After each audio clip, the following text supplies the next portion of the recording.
Ako po, Miss Joey, yung pinost niyo dati, yung sa tricycle, yung may nakasabit na tarp na ano, MOOE. Yan! Gusto ko yan! Sige, go po! Ay, naku, sas, kailangan mo yan. Yes, alam mo, Miss Joey, pinalitan ko na yung tarp na yon, ang nakasabit na sa likod nun, BBM Adiktador. Kasi, yeah, it's true. Yeah, it's true, Miss Joey. Kasi, although mayroon na akong kamag-anak na active military, no? So, thank you kung hindi nyo pinakita yung plate number ng motor. Iyon lang ang magiging ambag ko para ma-inform ko yung mga kababayan natin na hindi na pwede yung nangyayari sa bansa natin. Kaya yun lang dyan sa mga comment section, please, wag lang kayong maging keyboard warriors. Pwede kayong mag-print ng tarp, isabit nyo sa labas ng bahay nyo. Kasi, bawat dumadaan sa bahay nyo, magigising yun, okay? Magkano lang po ang 2x3? 100 pesos lang po yun. So, ay, tama yan sinasabi ni Cayetana, ha?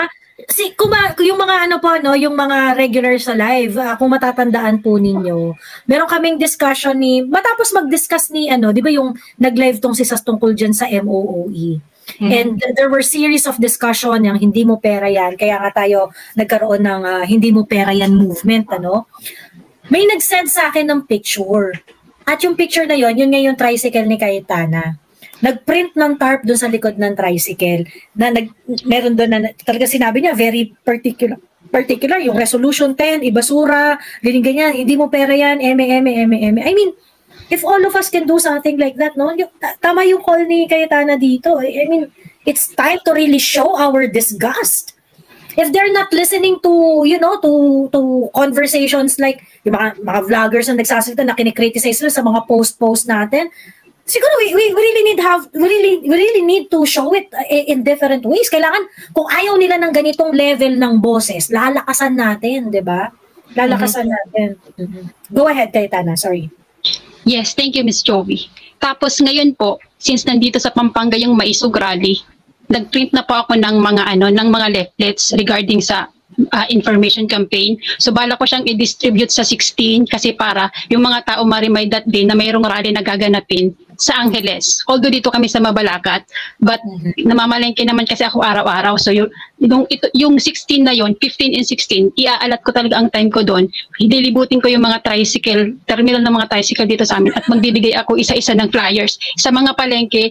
May mga suki akong binibili namin ng mga isda, ganun. Mamimigay talaga ako. Naka-state na yung mind ko dyan. Why? Kasi yun lang ang maitutulong ko kay PRRD. Alam mo ba kung gaano pinalakas yung moral ng PRRD ng mga sundalo? Alam ko, why? Kasi may kamag-anak akong sundalo. Kaya itong hayop na Bongbong Marcos na to, ang kapal ng mukha mo. Yeah, totoo yan. Yung sabi ni PRRD na akala mo sa iyo ang military, no, Bongbong, bangag ka. Hindi. Hindi makapag-voice out ang mga military. Siyempre, commander-in-chief ka nila kahit adik ka eh. Pero sa mga bases, lalo na yung mga enlisted, walang hiya ka, minumura ka mula ulo hanggang paa. Tandaan mo yan.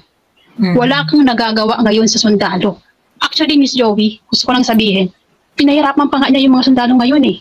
Yung kamag-anak ko, 15 years in the service, never yan nadideploy sa ibang lugar. 1 week sila ngayon sa Cebu. Alam mo ba yung mga dala-dala nila? Mga missile.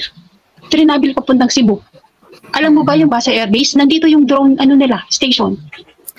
Which, tapos yung mga at totoo yan, meron akong mga video na nagpapakita na may mga drones talaga na umiikot-ikot sa Cebu. Yeah, nandito lahat po yung mga heavily equipment basta sa drone, nandito po sa Basa Air Base. Alam mo ba ang tingin ng mga Amerikano na yan? Hindi pwedeng hindi pwedeng puntahan yung isang hangar doon kasi restricted yung mga sundalong Pilipino. Amerikano lang ang pwedeng pumunta doon. Kakapal ng mukha ng mga yan. Akala naman nila kanila yung base na yan. Kaya doon sa mga nandiyan sa comment section, please lang. Huwag lang kayong maging nagpa-type kayo ng mga dyan. Nagko-comment kayo sa mga iba't ibang vloggers. No, it's not enough. Ako ganyan ang gawain ko since 2017. Follower na ako niya ninasas, pati yung Taling Pinoy na yan, na manluloko sa mga OFW. Si Miss Joey, finalo ko yan. Nakita ko yan siya sa TikTok. Nandito pa sa Pilipinas si Miss Sas. Sabi ko, gusto ko si Miss Joey. Nagmumura. Kung makaputang ina, wagas. Sige, hinanap ko siya sa Facebook. pinalo ko si Miss Joey. At sa lahat ng vloggers na pinafollow ko since 2017, si Miss Joey lang po ang ganitong kind of platform na nagpapaakyat ng iba't ibang simpleng tao para makapag-share ng kanilang sentimento. Kaya nga ako nakakapagsalita ngayon ng ganito eh. Thank you, Miss Joey.